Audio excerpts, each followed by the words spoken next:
자, 우리 교재 36페이지에 나와 있는 세무사랑 프로의 적용 방법에서 내용이 나와 있는데요. 자, 이 부분은 우리 중소기업 취업자에 대한 소득세 감면 규정 적용 방법에 대한 내용이 되겠습니다. 자, 이 부분 보시면 우리 그러니까 사원 등록에서 보시면 기본 사항과 부양가족 명세 추가 사항이 있습니다. 부양가족 명세는 조금 전에 설명드렸던 그러니까 기본공제 대상자, 추가공제 대상자 관련되는 정보들을 등록하는 부분입니다. 자, 이 부분은 우리 교재 뒤쪽에 사례를 통해서 여러분들이 직접 등록하면서 주의사항을 제가 다시 한번 정리를 해드리기로 하고요. 자, 중소기업 취업자에 대한 소득세 감면 규정은 우리 사원 등록에 있는 기본공제, 부양가족공제 옆에 보시면 추가사항이라고 있습니다. 추가사항 부분에 보시면 하단 부분에 중소기업 취업 감면 여부, 적용 여부와 감면 기간, 감면율, 감면 입력에 대한 내용이 나와 있습니다. 자, 여기에서 사원 등록에서 등록함으로써 중소기업 취업자에 대한 소득세 감면이 적용이 됩니다. 자, 보시면 이미 제가 등록을 해놨습니다만은 송리산이라고 하는 직원이 중소기업에 2015년도에 입사를 했고요. 그래서 감면이 적용이 됩니다. 그래서 중소기업 취업 감면 여부에 여로 선택을 했습니다. 여로 선택을 했고 감면 기간은 2015년 5월 10일부터 2018년 5월 10일까지 3년 동안 적용이 되는 부분이죠. 3년 동안 적용이 되고요. 감면율은 감면율 쪽에 마우스를 이동을 시키면 감면율이 100%, 50%, 70% 있습니다. 자, 2015년대 입사자는 50%가 적용이 된다라는 거죠. 그래서 있는 50%를 선택하시면 되겠습니다. 50% 선택해 주시면 되고요. 자, 그 다음에 감면 입력에 보면 급여 입력, 연말 입력해서 있습니다. 자, 이 부분은 뭐냐면 급여 입력이라고 하는 부분은 매월 원천 징수하는 급여 대장상에서 간이세액표에 의한 세액의 50%를 감면해 주는 부분을 말하고요. 연말 입력이라고 하는 부분은 매월 급여 지급 시에는 적용하지 않으면서 연말 정산 시에 일괄 적용하는 방식이 되겠습니다. 그래서 이거는 편리하신 대로 급여 입력이나 연말 입력과 관련해서 선택을 해주시면 되겠고, 예를 들어서 급여 입력이다라고 해서 선택을 했다면 우리 급여 자료 입력 여러분들 직접 하시겠습니다만은 그러니까 내용들을 한번 보게 되면 사례를 통해서 급여 자료를 다 입력을 합니다. 입력을 하는데 송리산이라고 하는 부분을 보시게 되면 직원 보면 감면율이 50%라고 나오죠. 이렇게 감면율이 나오는 50%가 적용되는 부분이 급여 입력으로 되어 있는 부분입니다. 만약에 감면율에 연말이라고 나오게 되면 연말 입력으로 표시되어 있다라고 보시면 되겠습니다. 자, 그렇게 해서 정리를 하실 수가 있고요. 38페이지에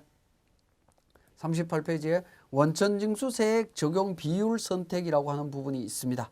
자, 이 부분도 마찬가지로 우리 개정세법에서 제가 잠깐 말씀을 드렸습니다만은 근로소득 간이세액표에 해당하는 세액의 120%, 100%, 80% 비율을 선택해서 원천징수 신청을 할 때 그에 따라서 원천징수할 수 있는 부분으로 보시면 됩니다.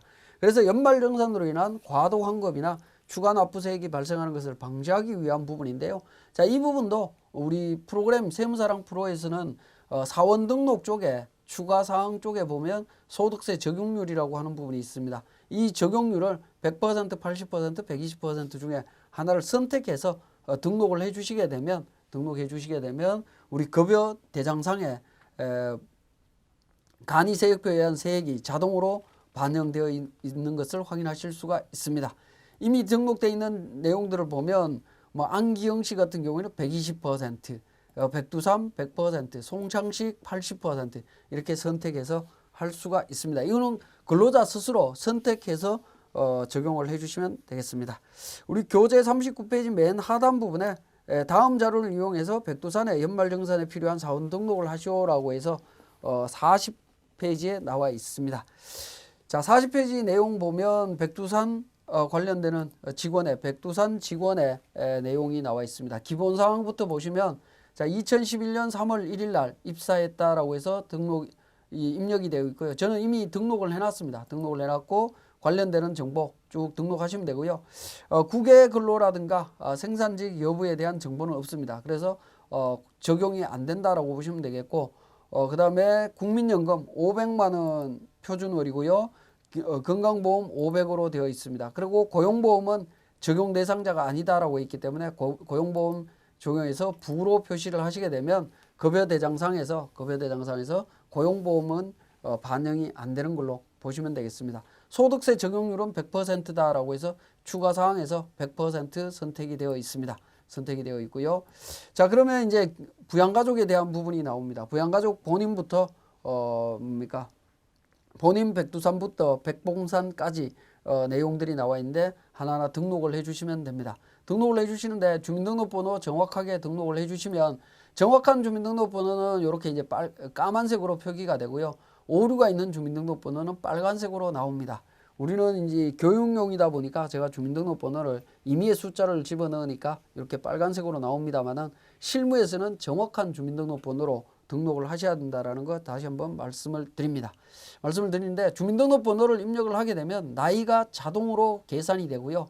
나이가 자동으로 계산이 되고 그 나이 계산된 걸 기준으로 기본공제 쪽에 오면 60 그러니까 본인 배우자 20세 이하 60세 이상 장애인 기초 자녀 장려금 대상 선택을 정확하게 해주시면 되겠습니다. 자, 백리산 같은 경우를 보시면 우리 정보에 그러니까 85년생이고요. 장애인이고 소득이 없다라고 되어 있습니다.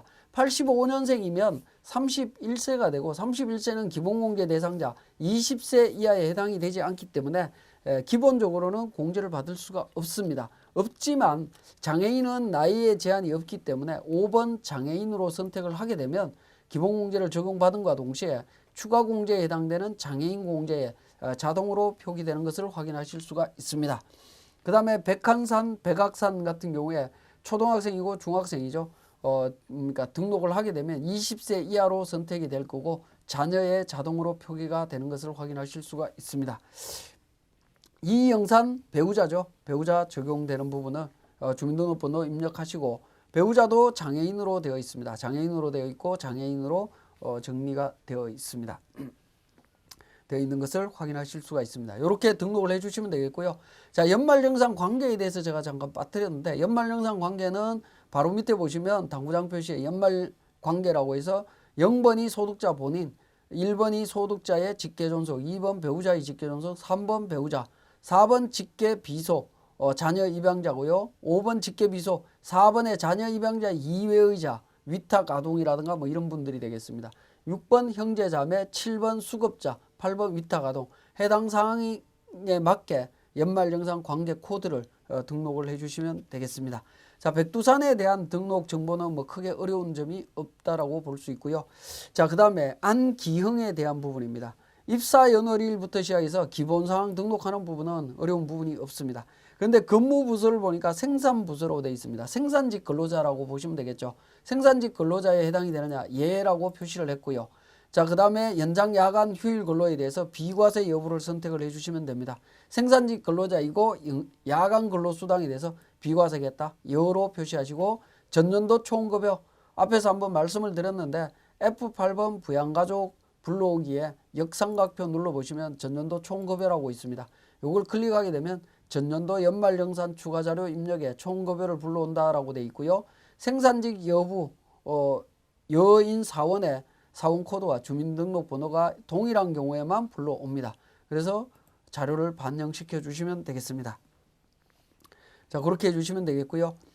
자, 나머지 소득세 적용률은 120%죠. 추가사항에 120% 적용해 주시면 됩니다. 자, 그 다음에 부양가족 명세를 등록할 때 주의하실 부분 보시면 자에 보면 안처리가 있습니다. 안처리가 있고 배우자 이미숙은 총급여 450이죠. 근로소득이 500만 원 이하일 때는 적용이 된다라고 했기 때문에 배우자 공제 적용해 주시면 되겠고 자 안철이 대학생입니다. 대학생은 나이가 안철이 주민등록번호로 계산하게 되면 22세가 됩니다. 22세인데 장애자가 아니기 때문에 기본공제는 적용받을 수 없습니다. 기본공제를 적용 못 받으면 사원 등록에 부양가족 명세에 등록할 필요는 없습니다. 그렇지만 좀 주의하실 부분은 42페이지에 제가 요약을 했습니다만은 참고해 보시면 추가사항 옆에 참고에 기본공제 대상자는 아니지만 특별세액공제 등이 적용되는 부양가족은 부양가족 명세에서 기본공제란에 부로 선택해서 기본공제를 배제하는 방법으로 등록하셔야 됩니다. 등록하셔야 나중에 연말정산 추가자료 입력 쪽에서 이 안처리를 위해서 지출된 의료비, 보험료, 교육비 관련되는 부분을 적용받을 수 있다라고 보시면 되겠습니다. 물론 연말정산 추가자료 입력 시에 부양가족을 그때 등록하셔도 상관없습니다. 정보를 미리 알고 있다면 미리 등록하는 것도 한 가지 방법이 되겠네요. 그래서 등록을 좀 해주시면 좋겠습니다. 자, 그 다음에 송창식에 대한 정보 마찬가지로 기본사항에 생산직으로 되어 있고요. 생산직으로 되어 있고 야간 근로 비과세 되어 있습니다. 우리 교재 42페이지에도 생산직으로 등록이 되어 있습니다. 그리고 총급여 직전연도 그러니까 부양가족 명세 부양가족 불러오기에서 직전연도 총급여 반영하는 방식으로 반영을 했습니다. 반영을 했고요. 그 내용이 43페이지에 추가사항 캡처 화면 옆에 전년도 총급여 정보는 상단 툴바에 F8 부양가족 불러오기에 Shift F8 전년도 총급여를 클릭해서 자동으로 반영시킬 수 있다라고 되어 있습니다. 이렇게 정리해 주시면 되겠고 44페이지에 속리산 직원입니다. 속리산 직원의 경우에는 5월 10일 날 2015년 5월 10날에 입사를 했고요. 관리부서니까 생산직에 해당이 되지 않습니다. 고용보험 적용되고 중소기업 취업 감면 적용이 된다라고 되어 있습니다. 그래서 중소기업 취업 감면은 추가사항에서 중소기업 취업 감면 여부에 여로 선택을 하시고 감면 기간 입사일부터 3년째 되는 달까지 적용을 해주시고요. 감면율은 2015년도에 입사한 친구는 감면율이 50%죠. 그래서 50% 감면율 선택해 주시면 되겠습니다. 그리고 감면 입력은 급여 입력이나 연말 입력 둘 중에 하나 선택해 주시면 되겠고요. 여기에서는 급여 입력으로 가겠습니다. 급여 입력으로 가고 소득세는 그러니까 100% 적용하는 걸로 되어 있습니다. 우리 44페이지에 하단 부분에 추가사항 캡처하면 옆에 참고해 보시면 중소기업 취업 감면 적용 시 당해 기업이 중소기업 기본법상 중소기업으로서 감면 대상 업종을 주된 사업으로 영위하는지 확인하시고 취업자에 대한 나이 요건 등을 확인하실 필요가 있습니다. 자, 여기까지가 사원 등록에 대한 우리 세무사랑 프로에서 등록해야 되는 정보들을 설명드렸습니다.